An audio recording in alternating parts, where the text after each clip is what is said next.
Hi viewers, welcome to our channel. ప్రస్తుతం మనతో పాటు ప్రముఖ ప్రొడ్యూసర్ త్రిపురనేని చిట్టిబాబు గారు ఉన్నారు. వారితో ఒకసారి మాట్లాడదాం. సార్ నమస్కారం సార్. సార్, దేవరా సినిమా మరి ఫ్యాన్స్ ఎంత ఈగర్గా వెయిట్ చేస్తున్నాం అందరికీ తెలిసింది. ఈ 27th రాబోతుంది. అయితే నిన్న ప్రీ రిలీజ్ ఈవెంట్ జరగాల్సి ఉండగా అది క్యాన్సిల్ అయిపోయింది. అంటే వేలాది కొద్ది ఫ్యాన్స్ లోపలికి రావడంతో అక్కడ మేము కంట్రోల్ చేయలేమని చెప్పేసి దాన్ని క్యాన్సిల్ చేసేసారు. మరి ఇక్కడ ఎవరి మిస్టేక్ అనిపిస్తుంది అంటారు సార్? మీ ఒపీనియన్ ఏంటి? మిస్టేక్ కదమ్మా, ఇది ఎవరిదో తప్పు అని చెప్పడానికి కాదు. ఈ ఫ్యాన్స్ అత్యుత్సాహంతో వచ్చినాక పోలీస్ డిపార్ట్మెంట్కి ఇది ఓపెన్ గ్రౌండ్ ఏదన్నా అనుకో, పబ్లిక్ గ్రౌండ్ అనుకో, బ్యారికేడ్స్ కడతారు, పోలీసులు ఎక్కడెక్కడ ఉంటారు, కంట్రోల్ చేయొచ్చు. నేను ఈ నవటర్లో పెట్టేటప్పటికి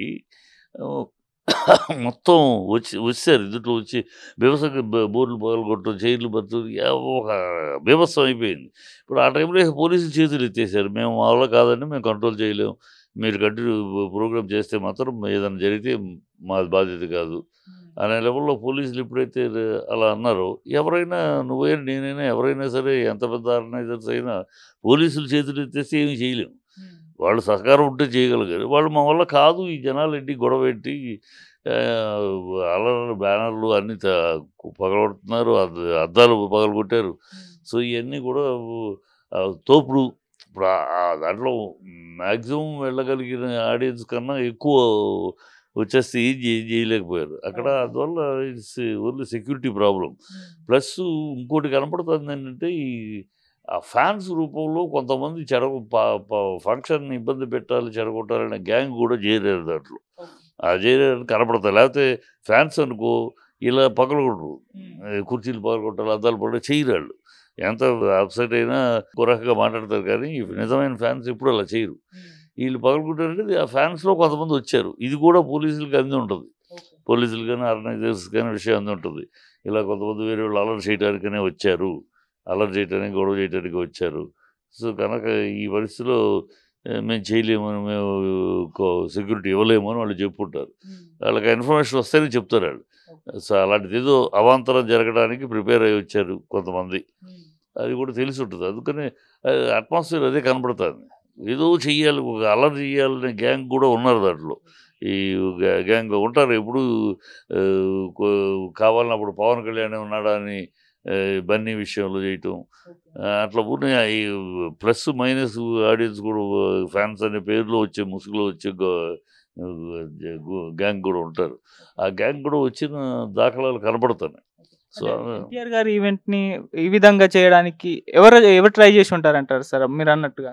ఉన్నారు. ఇప్పుడు ఎవరు ట్రోల్ చేస్తున్నారు, ఏ గ్యాంగ్ వెనకాల ఉంది ట్రోల్ చేయటంలో? ఆ గ్యాంగే అంతే.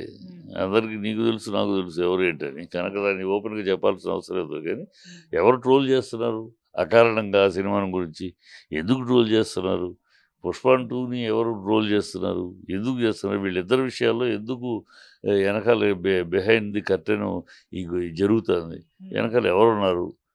ఇద్దరు స్వతహాగా పెరుగుతూ వచ్చిన వాళ్ళు, ఇంటర్నేషనల్ స్థాయికి ఆస్కార్కి ఎదిగిన జూనియర్ ఎన్టీఆర్. సో అది జీర్ణించుకోలేని వాళ్ళు, భరించలేని వాళ్ళు వెనకాల ఉన్నారు. తెలుస్తుంది కదా. అది అసలు ట్రోల్ చేయడంలోనే అర్థమవుతుంది కదా. సినిమా ఏముందో ఏమో ఎవడో తెలియదు, దాన్ని రకరకాలుగా ట్రోల్ చేస్తాను. ఎవడో ఛాలెంజ్ చేస్తాడు, అది సక్సెస్ అయితే నేను ఇమేజ్ అనాలిసిస్ చెప్పనని. ఎందుకు చేస్తారు? ఏమి చూడకుండా, ఒక ఫ్రేమ్ కూడా చూడకుండా ఎవరు ఈ ఛాలెంజ్లు ఎందుకు చేస్తున్నారు, ఈ గొడవలు ఎందుకు చేస్తారు? వెనకాల శక్తి వెనకాల ఉన్నారు. వీళ్ళు జీర్ణించుకోలేకపోతున్నారు. ఇది జూనియర్ ఎన్టీఆర్ ఎదుగుదలను కానీ, అలాగే అల్లు అర్జున్ ఎదుగుదలను కానీ జీర్ణించుకోలేక జరుగుతున్న గొడవలు.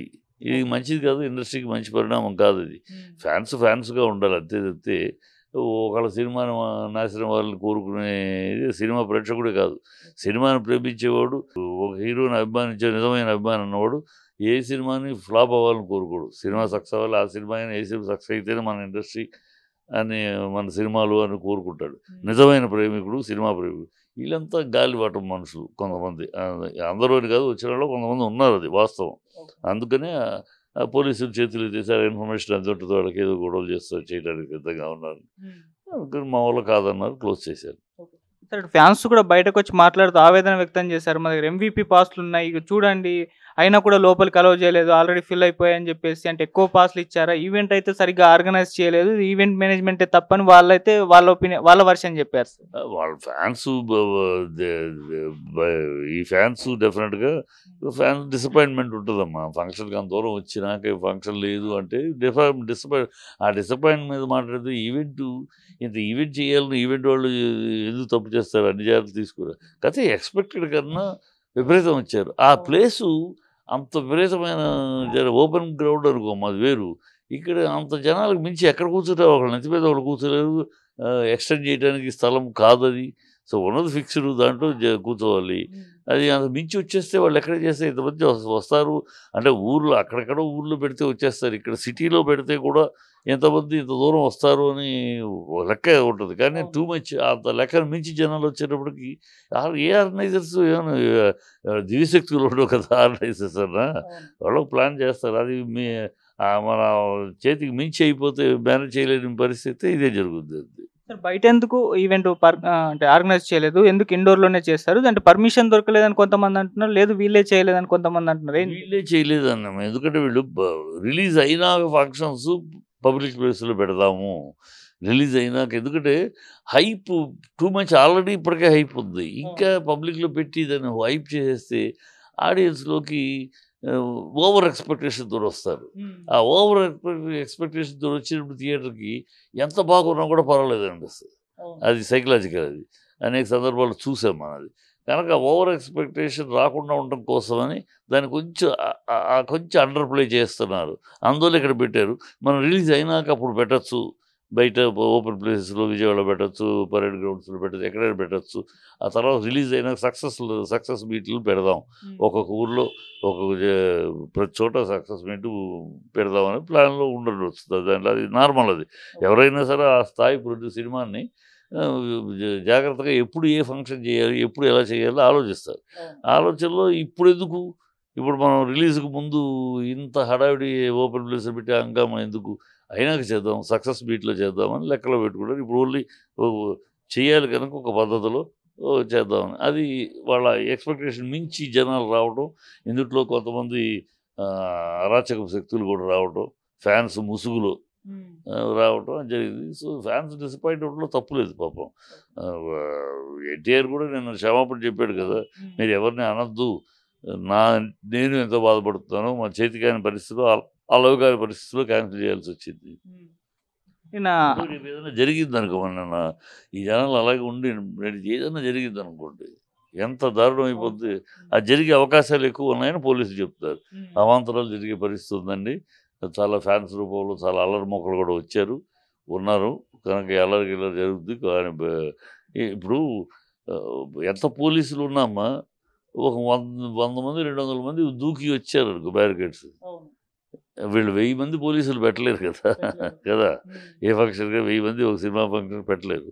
సో అది బౌన్సర్స్ పెట్టినా ఎంత పెట్టినా బౌన్సర్స్ కొట్టారు అనుకో, మళ్ళీ అదొక తప్పు. ఫ్యాన్స్ని కొట్టకూడదు, కొడితే అది పెద్ద అరాచకం అయిపోద్ది.